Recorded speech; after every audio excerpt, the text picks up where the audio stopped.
Hey, it's Jordan with TYT and TYT Politics. I am here with the sun beaming on me, the American frontier, and the legendary Josh Fox. Obviously, film director, Gasland, your new film, I always forget the full title. That's all right, a lot of people do. It's called How to Let Go of the World and Love All the Things Climate Can't Change.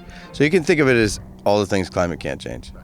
So you and I have spoken a bunch of times this year, and this was your first time at Standing Rock, right? Yeah, it's like my first 12 hours. I got here really late last night, and I'm just overwhelmed by all the sights and sounds, all the people who are here. Immediately just being embraced by so many wonderful people who are ready to talk, ready to collaborate, ready to move a peaceful movement forward against fossil fuels. It's really, really stunning. So we're on a bridge here. There's burnt cars. We were just talking like this looks like Iraq and the militarized police. Obviously, we're going to get into the environmental, but when you look here at the force that's being used against peaceful demonstrators, what's your kind of initial thoughts less than a day here? Look, there's human rights violations going on here. There's civil rights violations going on here. There are crimes against humanity that are being supported here. This pipeline is connected to the Bakken oil shale, which is a fracking field in North Dakota, not on the other side of the state, right? It is one of the most disastrous places I've ever been in my life. I've done a couple weeks reporting in the Bakken oil shale. There are flare pits with huge fires every 500 feet. That's burning all the time like that. There's water contamination. There's methane and oil and gas, methane leaking into the atmosphere, oil and gas spills going all into the watersheds, onto the ground. It is a disaster area. In my opinion, the Bakken Shale is a crime against humanity. It is the perpetuation of a fuel that we can't use anymore, fracked oil.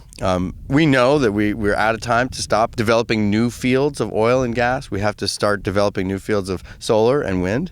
North Dakota has one of the richest wind resources in all of America. In fact, just 3 states, North Dakota, Kansas, and Texas, could power, with the wind alone, everything in the United States. All of our cars, all of our homes, heating, electricity use, everything, just wind power in just those 3 states. So to be, endangering a watershed here, to be beating people, pepper spraying people, macing. I've heard accounts of people being ripped out of prayer ceremonies, ripped out of sweat lodges, teepees opened up with AR-15s, and the kinds of pictures that a lot of us have seen because we've seen them online. North Dakota has become a police state that is enforcing an oil-igarchy, oil and gas rule. And I think that we need our progressive leaders to stand up. I'm asking, where is Hillary Clinton? Where is Barack Obama? Where is Loretta Lynch? Where is our government? We've had the United Nations come in. We've had Amnesty International come in. It's inexcusable to see on American soil a racist policy being enforced, police brutality, human rights violations, and to have silence from our leaders on the left is unconscionable right now. And for the viewers, right here is Cannonball River. There's kind of offshoots of Cannonball River throughout the pipeline trek. And behind that big hill over there is the main water source, which is the lake, which is the land that they're fighting very fervently to protect. So that area behind the hill, they don't have permits for. But they've been doing quite a lot in this area without permits anyway. What I wanted to get to on the environmental end, a lot of people have kind of bought hook, line, and sinker because the New York Times reports it as such and CNN reports it as such, that this is, for domestic oil use. Right. But The Intercept did some great stuff. There's a lot of people have done great stuff. A lot of this pipeline is for foreign crude oil going out. I mean, there's eminent domain for private gain going on all over this country. There are people fighting pipelines all across this country. The bottom line is not only are they mostly for private gain, and a lot of them are for export. We're seeing a lot of Brocken crude going to export facilities. We're seeing the whole reason why we needed that Keystone XL pipeline was to bring crude from the tar sands in Canada to refineries in Texas so they could ship it overseas. We're seeing, I was just actually on tour in the UK, United Kingdom, in Scotland. They were receiving boats full of liquefied natural gas that was being fracked in Pennsylvania, and they're using eminent domain laws. Those are supposed to be for public utilities. Those are for public good, right? Not for private gain. So this is happening all across the nation. And to be completely clear about this, renewable energy can provide everything that we need on the planet as far as all the energy needs that we have. This type of thing, and when you see the police brutality that is enforcing the path of this pipeline, that is because the oil and gas industry is getting increasingly desperate, because people know we don't need oil and gas anymore. We have electric cars, we have wind turbines, we have solar panels, we have geothermal. We can do all of these things another way. So the thing that we can't do without is democracy.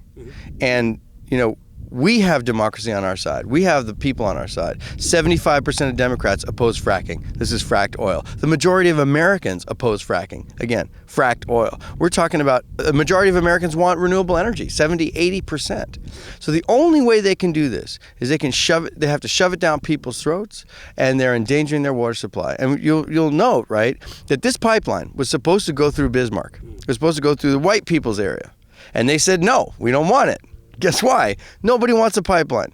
Nobody wants a pipeline in their backyard because these are the toxic fuels of the past. We want the clean energy of the future. So they said, okay, well, we'll move it. Guess where they moved it, right? To the Native American reservation. That took about 5 minutes. It took about 5 minutes to get those approvals. And now we're seeing a human rights crisis and a civil rights crisis unfold in front of us because the oil companies refuse to pay attention to democracy, to citizens, to history, to the people that they pollute. They don't care about us. They don't, and the governments that protect them don't care about us. I mean, we can use rational arguments with people all day long. Say, obviously, this creates climate change. Obviously, this is a very, very dangerous situation when you have a pipeline near a water supply. Pipelines break. They all break. They all break eventually. And the pipeline industry currently, and the fracking industry, exists in a permanent state of criminal negligence. We had, in 2012 alone, 16 million gallons of oil, gas, and wastewater and fracking fluids leak onshore in the United States of America. That's more than the Exxon Valdez onshore just in 2012 alone. The numbers for 2016 are near that, right? There is no agency that tracks just spills. We had to have independent reporters go out and find out that information. Mike Sorahan from E&E News did a groundbreaking report, said, look, we're having an Exxon Valdez onshore in the United States every year. So these people are right. These pipelines leak. Their welds are bad, especially when they're rushing through right now, which is what they're trying to do, working all night long. We see this in the fracking fields. It's run and gun, wildcatting, and you see a lot of contamination, a lot of deliberate spilling of fluids and wastewater. This is something I've been tracking for 8 years.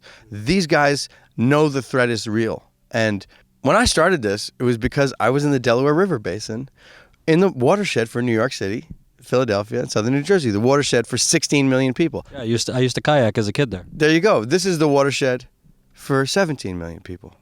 So this is a very parallel fight to a fight that we won in New York. Why did we win? Because we were organized. Why did we win? Because people in New York City said, hey, you can't frack up in the upper Delaware. That's our water supply. So we need people all downriver to get involved here. Save our water! And understand. This is their water too. This is the water that connects to the Mississippi River. This is our United States of America. All of these people have equal human rights, and we have to phase out this pipeline. That's the greatest irony of this. We don't need this pipeline. We don't need this pipeline at all. This pipeline exists for those people to make a lot of money on the backs of people who are being crushed.